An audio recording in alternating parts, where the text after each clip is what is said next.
రాష్ట్ర అవతరణ దినోత్సవం సందర్భంగా హైదరాబాద్లోని సంజీవయ్య పార్కులో భారీ జాతీయ జెండా ఆవిష్కరణకు ఏర్పాట్లు పూర్తయ్యాయి. దీనికోసం ఇనుప పైపులను ప్రత్యేకంగా తయారు చేయించారు. వీటిని భారీ క్రేన్ సహాయంతో బిగిస్తున్నారు. ఇక జూన్ 2న సీఎం కేసీఆర్ భారీ జాతీయ జెండాను ఆవిష్కరిస్తారు.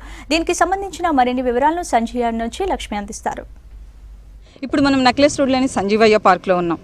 ఈ ప్లేస్ చరిత్రలోనే నిలిచిపోనుంది. జూన్ 2న అత్యంత ఎత్తులో జాతీయ జెండా ఇక్కడ ఎగరబోతుంది.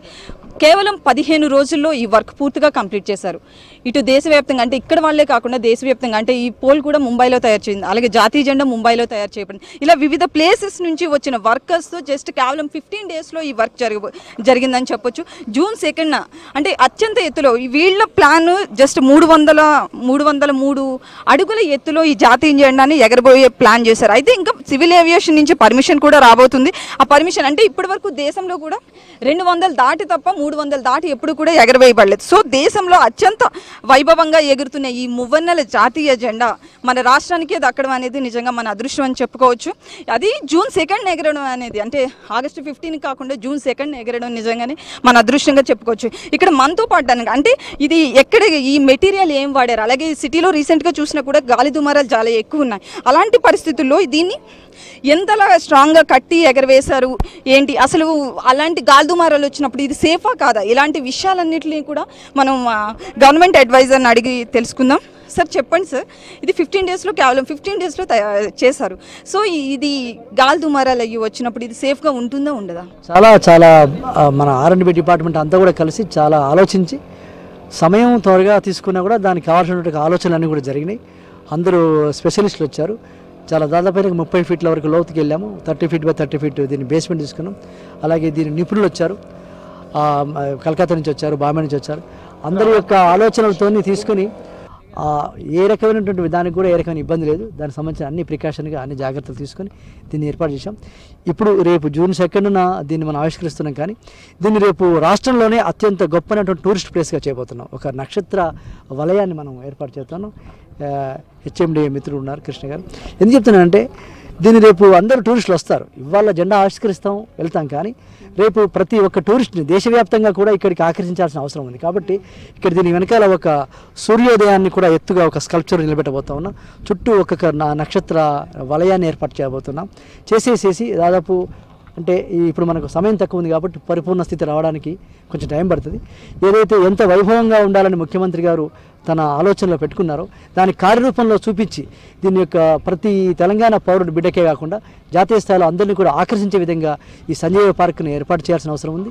అందుకు సంబంధించిన తర్వాత ఈ కార్యక్రమం తర్వాత దీన్ని మరింతగా పునరుద్ధరించి చాలా బ్యూటీ స్పాట్ చేసి ఒక దేశానికి తల ఎత్తు దేశానికి నమస్కరించేటువంటి స్థాయిలో దేశ ప్రజలు గౌరవించేటువంటి స్థాయిలో ఆ స్థాయిని తెలంగాణ ప్రజలకు ఇవ్వాలన్నటువంటి ఆలోచనతో దీన్ని ఏర్పాటు చేస్తా ఉన్నాం. అలాగే ఇప్పుడు ఏవియేషన్ అంటే ఇప్పుడు ఎయిర్పోర్ట్కి కూడా ఈ ప్లేస్ దగ్గరలో ఉంది. సో పెద్ద ఎత్తు రాదా అనే విమర్శలు కూడా వస్తున్నాయి. దానికి ఏం చెప్తారు మరి? అదేం లేదు, దానికి సంబంధించినటువంటి వాళ్ళు చెప్పినటువంటి పరిధిలోనే మన జెండా ఉంది. కానీ అది కూడా చాలా ఎత్తైనటువంటి జెండా రాబోతుంది. అంటే క్యాలిక్యులేటెడ్గా అఫీషియల్గా మనకు ఒక సమాచారం రావాల్సిన అవసరం ఉంది. దానికోసం ఎదురు చూస్తూ ఉన్నాం.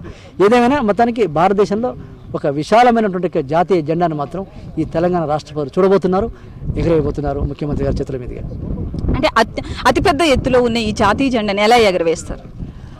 దానికి ఒక రిమోట్ కంట్రోల్ సిస్టమ్ ఉంటుంది. దాన్ని ముఖ్యమంత్రి గారు అదంతా కూడా మిషన్తో జరుగుతూ ఉంటుంది. ఒకసారి ముఖ్యమంత్రి గారు సమయం అంతా కూడా అన్ని ప్రోటోకాల్ జరుగుతూ ఉంది.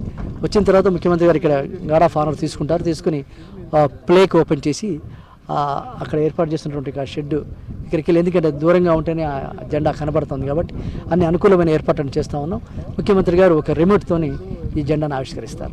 అలాగే జూన్ 2న ఎగురుతున్న ఈ జెండా నిరంతరం ఇంకెప్పుడు ఎగురుతూనే ఉంటుందా? ఎప్పుడు ఎగురుతూనే ఉంటుంది. ఎప్పుడు బయట కనబడుతూ ఎగురుతూనే ఉంటుంది. ప్రతి మనిషి గుండెల్లో కూడా ఎగురుతూనే ఉంటుంది. జాతీయ స్థాయిలో తెలంగాణ యొక్క వైభవం కూడా ఎగురుతూనే ఉంటుందని చెప్పుకోవచ్చు మనం. అంటే ఇది సిటీ అవుట్కట్స్ వరకు అంటే ఎంతవరకు కనిపించే అవకాశాలు ఉన్నాయి? మాకున్న సమాచారం మేరకైతే రేపు మనం ప్రాక్టికల్గా అన్ని చూస్తాం. దాదాపు ఒక 20 కిలోమీటర్ల వరకు ఈ జాతీయ జెండా కనబడుతుందని నిపుణులు అందరూ చెబుతూ ఉన్నారు. ఏదేమైనా మనం 2 రోజుల్లో దీన్ని ఎగిరేయబోతున్నాం. మనం అందరం కూడా కళ్ళారా చూస్తాం.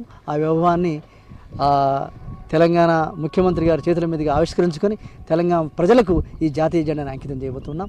ఆ రకంగా జాతీయ స్థాయిలో తెలంగాణకు వైభవాన్ని కూడా మనం చూడబోతున్నాం.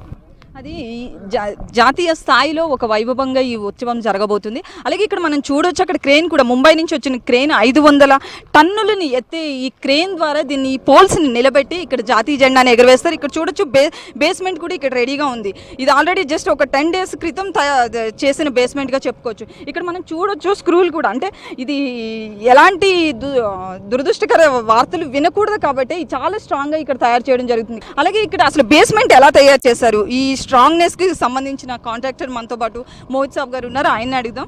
సార్ చెప్పండి, బేస్మెంట్ ఎన్ని రోజుల్లో చేశారు, ఎలా? 1 weekలో కంప్లీట్ చేశారండి.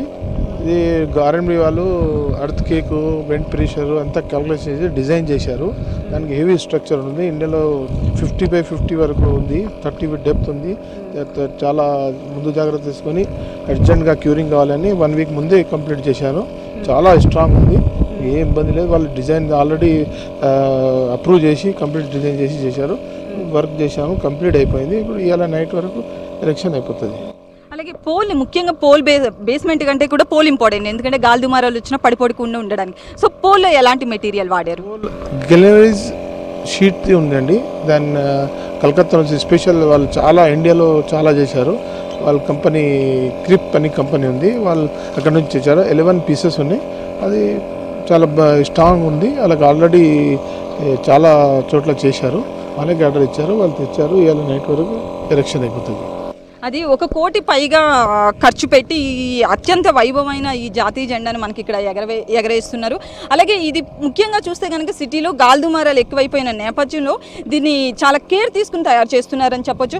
మ్యాక్సిమం మనకి 80% వర్క్ ఆల్రెడీ కంప్లీట్ అయిపోయినట్లు. ఇక సాయంత్రానికి పూర్తిగా ఈ పోల్స్ని కూడా నిలబెట్టేస్తామని చెప్తున్నారు. ఇక చూస్తే కనుక 200 VIPలతో రేపు వేలాది మంది పబ్లిక్తో ఇక్కడ జెండా ఎగరబోతుంది. Post studio.